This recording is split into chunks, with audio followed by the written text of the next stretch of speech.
My Beautiful Elf Harem, Action Adventure, Ecchi Fantasy, Isekai LitRPG Smut, Book 1.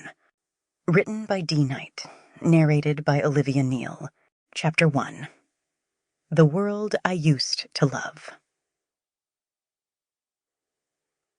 Sitting in a dark room with minimal source of light allowed in, crouched in a fetal position, was a man who was most likely in his late 40s.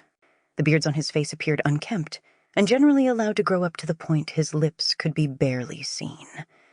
He sat still, listening to the sounds of dripping water from a faulty pipe connection. He loved the sound produced as the water made contact with the floor.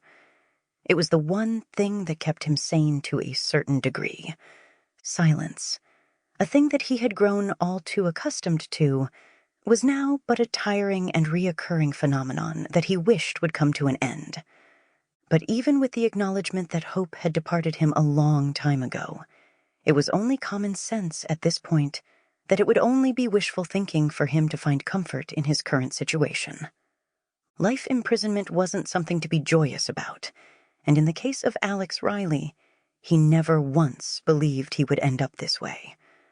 Already spending the better part of his life locked up in one of the world's worst thought-up idea of a correctional facility, he had come to achieve something that took him quite a while to come to: conviction.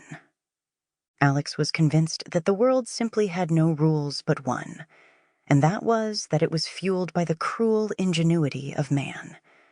Of course, this had to be so, and he was prepared to stand up and argue about it if ever given the chance to. He had valid points locked away that he wasn't shy to unleash.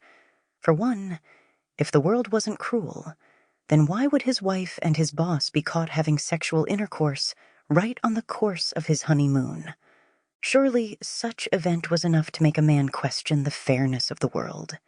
But even if that was brushed aside and categorized sadly as a normal occurrence in this day and age, then what then would be said about him being locked up after the incident? Simply because, for some reason, his boss and his wife were both found dead in a hotel a week later, with very specific organs missing. It simply did not make sense that he would be locked up without proper evidence, other than the fact that he had a more easier-to-work-with motive to have done such hideous crime. After all, since there wasn't a finger that could point in any other direction, someone had to take the fall for it. And unfortunately, while the world seemed to be spinning right for everyone else, Alex perhaps was left behind. Bang! Bang! Bang! Sample complete. Ready to continue?